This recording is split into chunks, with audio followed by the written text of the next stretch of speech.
வைத்த உடை இல்லாம காட்டுறது எனக்கு ஏற்புடையதாவே இல்லை. அந்த வைத்த கணவர் முத்தமிடுவாரு. இதைத்தான் நான் கன்றாவின்னு. கேமராவுக்கு முன்னாடி நீங்க உங்க மனைவிக்கு முத்தம் கொடுக்கறதும் தனிமையில முத்தம் கொடுக்கறதும் ஒரே உணர்வு வருமா? இதுல என்ன சந்தோஷம்? ஊராருங்க பாக்குறதுல உனக்கு அப்படி என்ன சந்தோஷம் தான் நான் கேட்கறேன். இப்ப நீங்க பாட்டுக்கு உங்க வீட்டுல அவங்க நிகழ்ச்சி நடத்துறத பத்தியோ இல்ல போட்டோக்கள் இன்னும் விதவிதமா எடுத்து வச்சுக்கிறத பத்தியோ நம்ம பேச போறது இல்ல. அதை எடுத்து அவங்க சோசியல் மீடியாவில் விட்டுறாங்க. எங்க மனசுல வயிறு அப்படி பதிஞ்சிருக்கு. அது ஒரு புனிதமாவும் ஒரு பாதுகாக்கப்பட வேண்டியதும் மறைச்சு வைக்கப்பட வேண்டியதுமாவே பதிஞ்சிருச்சு. அது இப்படி வெளியே போட்டுக்கிட்டு இது இன்னொரு ஷோல பாத்தீங்கன்னா அந்த வைத்த கணவர் முத்தமிடுவாரு. இதெல்லாம் இதைத்தான் நான் கன்றாவின்னு. இது அவங்களோட மதிப்பையோ அவங்க சந்தோஷத்தையோ நான் குறைச்சு மதிப்பிடலை. அவங்க கொண்டாடிக்கட்டும், போட்டோ எடுக்கட்டும், வீடியோ வச்சுக்கட்டும், வீட்டுக்குள்ள வச்சுக்கட்டும். பொது வெளியில விடும்போது எல்லாரும் தானே பாக்குறோம். நீ ஏன் பாக்குறேன்னு என்னை கேட்க முடியாது. வருது. இது அப்பத்துல இருந்து இருக்கிறதானுமா?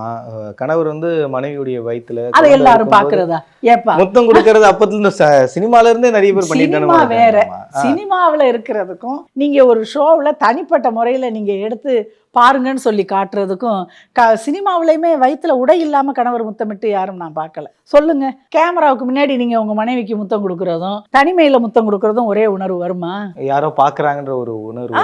இதுக்காண்டி இப்ப இந்த ஒரு ஷூட்டுக்காண்டி இவ்வளவு தயார் பண்ண வேண்டி இருக்கு. நான் முத்தம் கொடுக்க போறேன். எந்த பசி இதெல்லாம் என்னப்பா? அவங்களுக்கு ஒரு செல்லமா அவங்க குழந்தை உள்ள இருக்கு அப்படின்னு அந்த குழந்தைய கால் தடம் பார்க்கணும், எல்லாம் பார்த்துக்கட்டும்.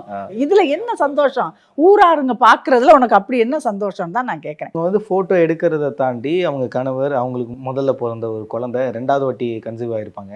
அந்த டைம்ல தான் ஃபர்ஸ்ட் அப்போ இல்லை டெக்னாலஜி, சரி இந்த வாட்டி நம்ம பதிவு பண்ணலாமே, 2வது குழந்தைக்கு தான் அந்த மாதிரி முத்தமிடுறதோ போட்டோ எடுக்கிறதோ அதை மோல்டு பண்ணி எடுக்கிறதோ ஒரு ஆசையில் எடுத்திருப்பாங்க. குழந்தைய வச்சுக்கிட்டு ஒரு குடும்பமா இது பண்ணும்போது இது எப்படி பாக்குறீங்க? எங்க அம்மா அப்பா பக்கத்துல உட்காந்து ஆசையா பேசியோ தொட்டோ நாங்க பார்த்ததில்ல. கிட்டத்தட்ட நாங்களும் அப்படித்தான். எங்க பிள்ளைங்க எங்களை கொஞ்சம் கூட அந்தரங்கமாவோ நெருக்கமாவோ பார்த்ததில்லை. இப்படி வளர்ந்தவங்க நாங்க.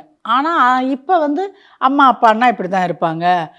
ஐ லவ் யூ சொல்லிக்குவாங்க, முத்தம் கொடுத்துக்குவாங்க. எது அப்படின்னா ஒரு படத்தில் மகளுக்கு முத்தம் கொடுத்து மனைவிக்கு முத்தம் கொடுத்து சகஜம்தான். என்ன ஒன்றையும் மகளையும் பிடிச்சிருக்கு மனைவியும் பிடிச்சிருக்கு அதனால முத்தம் கொடுக்குறேன். இந்த தலைமுறை இப்படி வந்துருச்சு. அப்படிங்கிறதுனால அந்த பிள்ளைக்கும் அது சகஜமாக தான் தெரியும். அதுக்காண்டி இப்போ அம்மா அப்பா முத்தம் கொடுத்துக்கிறாங்க, நான் லவ் யூன்னு சொல்லிக்கிறாங்கங்கிறதுக்காக பெட்ரூமில் கொண்டு போய் கேமரா வைக்க முடியுமா? அப்படி கூட வந்துருமோ? அப்படி அது வருமா? அப்போ அது இயற்கைதான்னு சொல்ல முடியுமா? என்ன இது உலகத்தை அதை சொல்ல முடியுமாப்பா? யோசிக்கவாது முடியுமா? அதே மாதிரி தான். இன்னும் வேற என்னென்ன விஷயங்கள்லாம் அந்த காலத்துல எல்லாத்தையும் பார்த்து சொல்லிடுவாங்க. பாட்டி வைத்தியன்றது அந்த காலத்துல இருந்தது தான். ஒரு பிரெக்னன்சி டைம்ல எப்படி இருக்கணும், என்ன செய்யணும். ஏன்னா இந்த ஷோ ஆரம்பிக்கிறதுக்கு முன்னாடி டான்ஸ் ஆடி இருப்பாங்க. பிரெக்னன்ட் உமன்ஸ் எல்லாரும் பயங்கரமா டான்ஸ் ஆடி இருப்பாங்க. ஸோ சில விஷயங்கள்லாம் நீங்க சொல்லியிருப்பீங்க, இப்படி நடந்துக்கணும், இப்படி இருக்கணும். இப்போ இருக்கக்கூடிய பிரெக்னன்ட் உமன் எப்படி இருக்காங்கன்னு நீங்க பாக்குறீங்க அப்போ கம்பேர் பண்ணி? டான்ஸ் ஆடினது எனக்கு அங்கேயே அது ஒரு பெருசா தெரியலை.